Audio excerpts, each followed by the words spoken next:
showtime. It's showtime.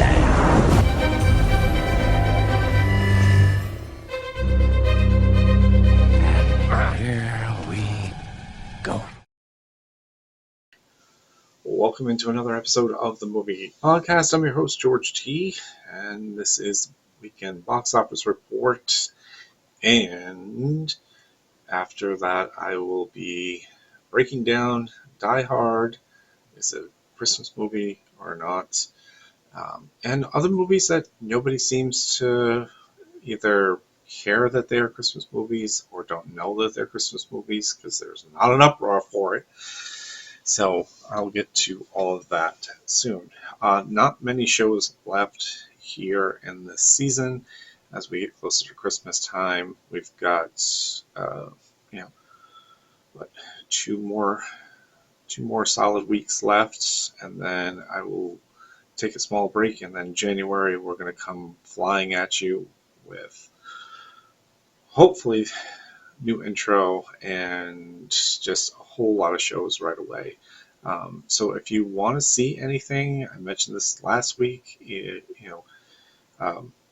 comment. Obviously, if you're new to the channel, like as well. Thank you all for the outpouring on my shorts from last week from the Stranger Things episode. If you have not seen the Stranger Things episode, go back and watch it. So thank you there. But if you did like them and you haven't subscribed yet, why haven't you? Let's hit that subscribe button. Would really help me out here. All right. So, last weekend's box office. Number 5. Number 3 the week before. It's Now You See Me, Now You Don't at $3.5 million. Still hanging in strong. Like I said, last week, I'll probably get to see it when it gets to on demand. Number 4, the animated movie Jujutsu Kaisen finished at $10.1 million. So again, the Japanese and animated movies are doing well again this year. There was a couple of the movies that got nominated for Critics' Choice Awards and Golden Globe Awards. So anime is in for sure. Number 3 was number 2 last week. It was Wicked for Good, $16.7 million. Hanging strong, but again, there was a lot of mixed emotions with that, so it's kind of really been dropping off every single week. Still nominated for a lot of things as well. We'll get into all of that in another episode. Number 1 last week falls to number 2, Zootopia 2 at $43 million.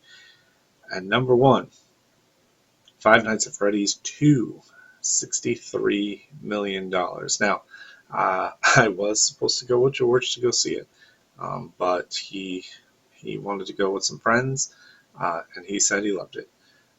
But he does understand where critics were coming in. Rotten Tomatoes gave it an 11 for a rating, but the audience score was near 90 by the end of the weekend. If you're not a Five Nights at Freddy's fan or never played the game and don't understand the lore, then this movie is going to go right over your head and you're going to hate it. And that's what I've been reading about for the reviews of this film. And then hearing it from George's perspective as well. He said, if you want to go see it, I'll help you through it. He kind of did in the first one. I didn't mind the first one. I don't know the lore. I didn't play the game, so I have no idea. But I'll probably get to see it. Hopefully, maybe this weekend if he wants to go back to the movies. So those are your top 5. And let's look ahead at what is to come. Opening on today, Merv. It is on Prime Video. So when their beloved dog Merv loses Spark after their split, Anna, played by Zoe Deschanel, and Russ, played by Charlie Cox, are forced into the world's most awkward co-parenting arrangement. Fixing their dog's broken heart may lead to few sparks of their own. So there you have, you know, uh, a couple that's splitting up and a dog that, loved the both of them. And it's kind of a cute movie concept. So, and Zoe Deschanel is a really good actress, and Charlie Cox, from Daredevil. So it should be pretty interesting on Prime. Um, it's at least not the similarity to a lot of the Prime movies that I've been seeing lately, where it's a buddy comedy. So at least it's something different in that regard. So we get to Friday, re-releasing into the theaters, How the Grinch Stole Christmas, the Jim Carrey one, The Shining, and Sense and Sensibility. Why Sense and Sensibility? I have no earthly idea. I didn't read up on it, but man, I don't know. Is there clamoring for this? I don't know. So opening on Friday, a movie called Turbulence. Now, when I saw the title, I was like, retelling the story of Turbulence. I saw this in the theater. Lauren Holly and Ray Liotta. Lauren Holly had stopped Ray Liotta from taking the plane hostage. What a crazy movie. But no, this is actually much worse. A married couple embarks on a hot air balloon adventure, but unforeseen circumstances lead to a life-threatening situation that tests their love and resilience as they fight for survival. Yes. Kelsey Grammer is in this film. He is the guy who's running the hot air balloon. I don't know up-and-coming actors for this film, so I didn't write them down, unfortunately. Sorry. All right, and then we get a couple of foreign films after that. We've got By Gan's Resurrection. This is a Chinese film. A woman's consciousness falls into eternal time zone during a surgical procedure. Trapped in many dreams, she finds the corpse of an android and tries to wake him up by telling him endless stories. Such a weird concept, but By Gan, the reason why his name's in front of there, he has a lot of movies. He's a really well-known director in the Japanese film industry, and so a lot of his films always start with his name and then what it is. So there is that. A Spanish movie is also coming out, The Mysterious Gaze of the Flamingos. The Atacama Desert, 1982. A community of male miners survives in precarious coexistence with the drag queens and transgender women who perform in the local cantina, Alaska House. Their headliner, Flamingo, and her fabulous colleagues, led by matron Mama Boa, care for orphaned 11-year-old Lydia. Like them, she doesn't quite belong in town, but their communal love keeps any chauvinistic hostility at bay. So you've got, back-to-back, limited release foreign films to go with this weekend. Also, in small release, Franz, I'm sorry, it's German. From his childhood in Prague to his death in Vienna, tracing the journey of Franz Kafka, a man torn between his aspirations for a final existence and his irrepressible need to write, marked by torment, romantic relationships. So, a lot of foreign films here. I think it's because it's Oscar rush time. Um, and the Golden Globes have come out already. I didn't see any of these names on that list, but there has been um, a bunch of foreign films the last few weekends, and then there's still a few more to come that will be, up there for nominations. And I've got to start cramming in a whole lot of movies to get um, get a good idea of what is to come for all the award shows. And the award shows are going to come fast and furious. There's so many award shows, but again, like I said in previous ones, I'm only going to focus on the main ones. And looking through the television portion, I didn't see half the shows, so I'm not going to touch on or make predictions on the TV stuff, but I will when the final analysis is over with and the shows are done. I will let you all know who won in the television categories. So there is that. All right, another movie that's coming out in limited release, Lone Samurai. A shipwrecked 13th century samurai considers ritual suicide until captured by cannibals on a seemingly deserted island. His will to live awakens. Uh, it's kind of weird. He's going to this island because he wants to die by suicide, but then captured by cannibals, and now he wants to live. I don't know, weird concept, but it looks pretty interesting, so we'll see. All right, a movie that's coming out on Christmas Eve on Netflix, but is making a 1 week run, is Goodbye June. A man and his 4 adult children navigate messy family dynamics when his wife's health takes a turn for the worse during Christmas time. Kate Winslet stars and directs this film. Helen Mirren, Toni Collette, and Jonathan Flynn are starring in this film. So, in very limited release, and again with Netflix continuing to do this toward the end of this year. They started doing it in the middle of this, middle to late summer, where they were putting out movies 2 weeks before they were putting them out, and it was probably to garner some money, see if there's some interest there. And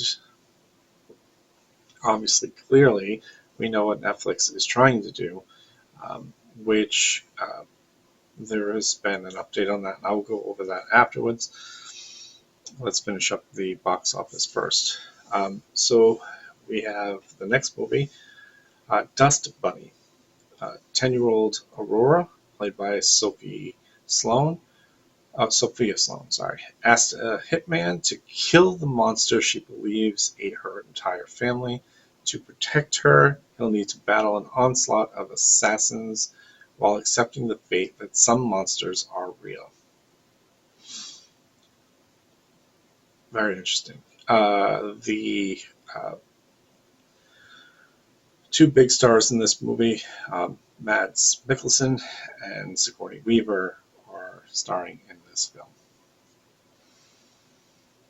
All right, Atropa. This follows an aspiring actress working on a U.S. military base that simulates an Iraqi war zone. Channing Tatum is in this film as well, but this is more focused on the female actress in this film, and it looks kind of crazy. Not gonna lie. Um, Two films left in a little bit bigger release: Silent Night, Deadly Night. So this is the sequel to the Silent Night movie from a couple of years ago. When Billy witnesses his parents' grisly murder at the hands of Santa, it ignites a lifelong mission to spread holiday fear. Every Christmas, he dons the red suit and embarks on a blood-soaked massacre to feed his twisted sense of justice. Yeah. This one was kind of a crazy movie. This is probably going to be right up there. Although I am looking forward to seeing Violent Night 2 with David Harbour. I'll mention that when we get to the countdown for um, 2026 movies, which will be probably the first one out of the chute when we get to it. I'm not sure how we're going to line that up, but I'll let you all know on the last episode of this season. And finally, the big one for this weekend, will it be able to take down Five Nights at Freddy's? Will it be able to move Zootopia out of the way? And who knows if Five Nights at Freddy's is even going to finish first, because Zootopia is staying pretty strong up at the second spot. Could maybe leapfrog back into one. That has happened. We saw it with Black Bone 2, where that fell all the way to 3 one week and then jumped back in and back to number 1. So you never know. But Ella McCrae is the movie. At 34 years old, Ella McKay, played by Emma McKay, but it's McKay. Her name in the movie is McCay. Becomes the governor of the state she was born and raised in. However, navigating relationships with her husband, played by Jack Lowden, father Woody Harrelson, and brother Spike Fern, must just be her biggest challenge. Yet, Rebecca Hall and Albert Brooks is the governor at the time, but he is rocked with scandals as he's getting older, so he steps down and Ella takes over. Woody Harrelson plays her her father, and he is quite the womanizer. So yeah, this movie looks pretty good. Also, Jamie Lee Curtis is also in this film as well. She plays, I believe, like a mentor to Ella in this film. So there you have it for this weekend coming up. There will be at least one more box office report next week, and then a couple episodes the week before Christmas. I'll try to jam in as much as I can, and then we'll go from there. Okay, so this comes up every year. Is Die Hard a Christmas movie? And for all intents and purposes, Die Hard is a Christmas movie. I'm sorry, it is absolutely a Christmas movie. It takes place with a Christmas party right before Christmas Eve.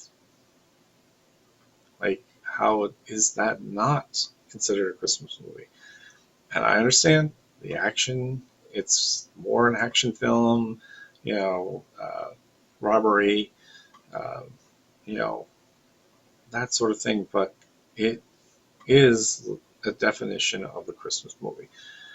We all have this sense of what is truly Christmas movies. We've got Miracle on 34th Street. We've got, Home Alone and, Christmas Carol and Christmas Story. And there's just timeless timeless classics. Um, but Die Hard is a Christmas movie by decoration. It, I mean, not by decoration, but because of its timeline with Christmas. That's what the definition of a Christmas movie is. And again, a lot of these movies do not. Um, uh, I kind of circumvented the list a little bit because they had a Christmas theme in it, but they weren't near Christmas or didn't have a Christmas in it. Um, like around the timeline of Christmas Eve and Christmas. So I circumvented a few of them. And um, here is the small list of movies. So there were two of these films that Samuel L. Jackson did. Kiss Kiss Bang Bang and Little Kiss Goodnight, all taking place right before Christmas Eve. Again, action films, but nobody seems to make a fuss over these. These are just like Die Hard. Lethal Weapon, that also had a very similar Christmas theme right before Christmas Eve. They had to solve a murder during Christmas season. LA Confidential was another one. Uh, they were trying to solve the murder before Christmas. Trading Places, another movie, trying to, um, you know, steal money from the rich right before Christmas. I mean, again, these movies all have a Christmas theme to them, but nobody seems to acknowledge that they are a Christmas movie, and nobody seems outraged by that as much as they do with Die Hard. And I know Die Hard as a Christmas movie started kind of as a joke, but it's kind of taken a life of its own now. So that's why I wanted to do a little bit of this. Harry Potter and the Philosopher's Stone, right before Christmas break. This movie had that theme in it. Uh, Mean Girls. Nobody mentions Mean Girls. I did hear, when I read this list to somebody, they said Mean Girls. What was Mean Girls? Connection to it. Well, they had a Christmas pageant right before winter break, so technically that counts as a Christmas theme, which would in turn make it a Christmas movie. You also had Edward Scissorhands. Is also a Christmas movie because it takes place during the Christmas season. Again, there was a lot of them out there that just didn't that I didn't jive with, so I kind of just circumvented that. Batman Returns. They had a tree lighting, so again, it doesn't really connect with Christmas, but it is during the Christmas season and has the Christmas theme. Eyes Wide Shut. Stanley Kubrick's crazy Eyes Wide Shut. This movie takes place during a Christmas Eve party. I mean, the very definition of a Christmas movie. Even though it was panned very differently, had Oscar buzz, but then there were a lot of critics that hated this movie, and I know I hated it too. So there is that. And then finally, so not only Die Hard, but Die Hard 2 also, but nobody seems to care about Die Hard 2. That one was the one where,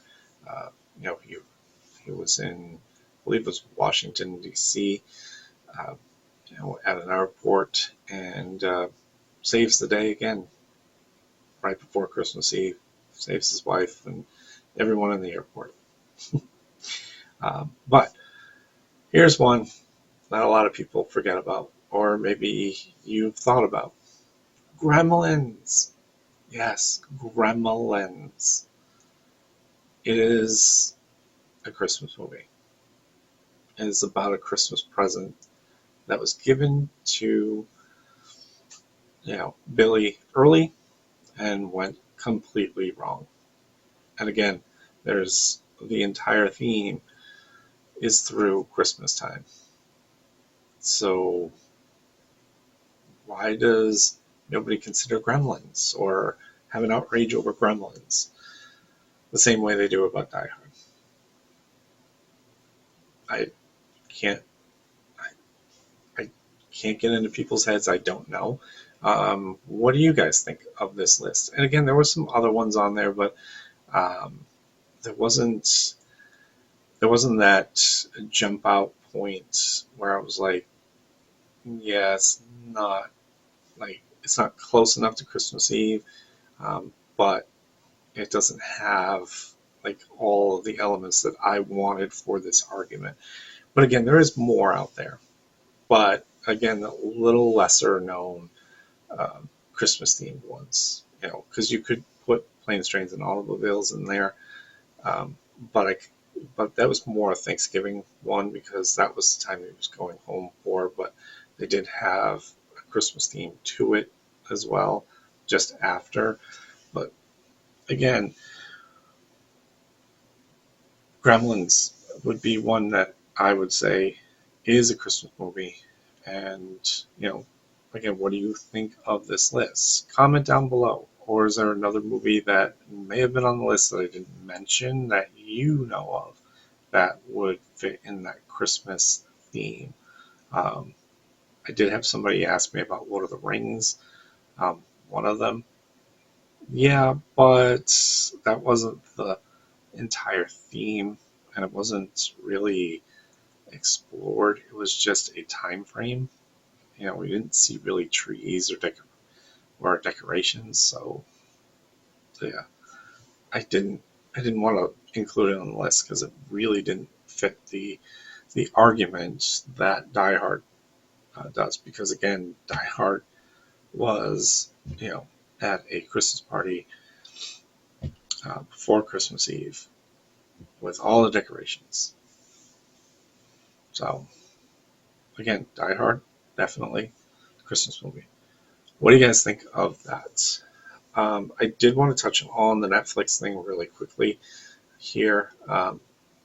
Netflix buying Warner Brothers um, right now seems to be uh, a very hot button topic. Now, as of this afternoon, Paramount is trying to block Netflix with a counter offer of about $20 billion more because their feeling is if Netflix grabs Warner Brothers, what does that do for the movie industry?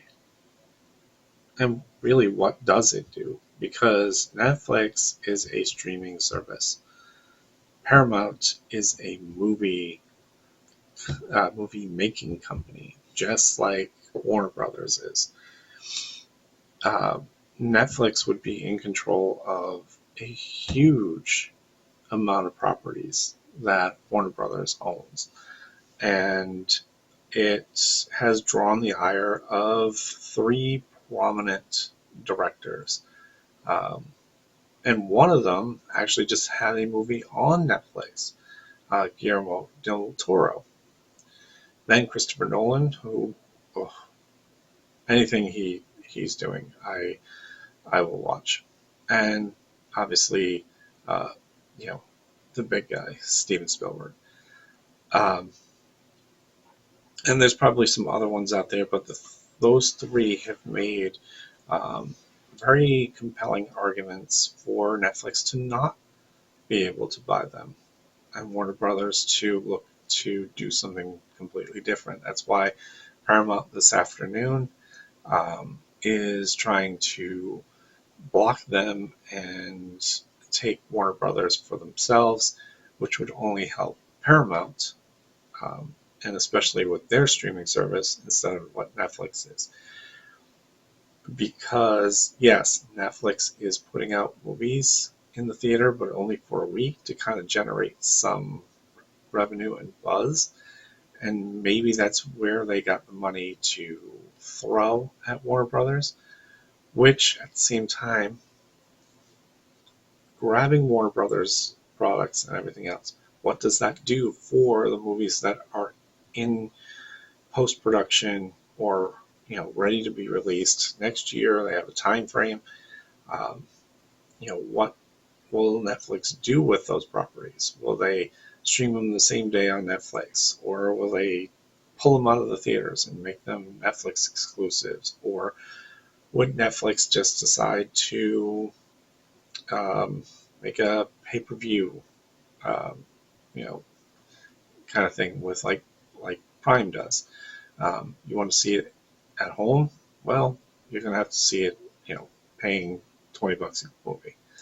So it is an ongoing thing, and we'll see how it plays out. Because again, as of this afternoon, Netflix was already set and ready to go with their purchase thing, as long as it went through the proper channels. And then Paramount jumps in with a $20 billion, hey, look at me over here. I want to pay you $20 billion more. Come back to the real world. Come back to the movie side and movie making side of this, where the money making movies are going to be. So we'll see how it plays out. And again, speaking of Netflix, if you have not seen Stranger Things Part 1, my episode or the 4 blocks, definitely do so. I think it's going to be great.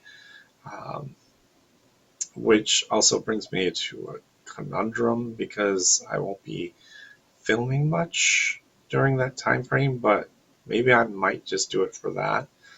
I don't know. I don't know yet. We'll see, because I wanted to take at least a week and a half to 2 weeks off and really just focus on January and top 2026 movies. I actually looked and saw some of the movies that have already been put out in 2027, and I was thinking, ooh, maybe I should do a list of that. No, I'm good on that one.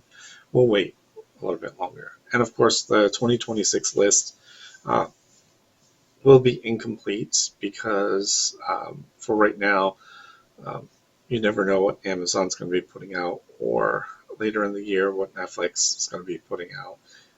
It'll be a fluid situation. 2025 is the same way, and I'll have that whole breakdown when I do my year-end review. So, like, comment, subscribe if you haven't yet, and I will see you all at the movies. You like that, baby? Let him know where I came from, yeah! See you next time. Bye. Waiting for you. Goodbye. Goodbye. Goodbye. Hasta la vista, baby. That's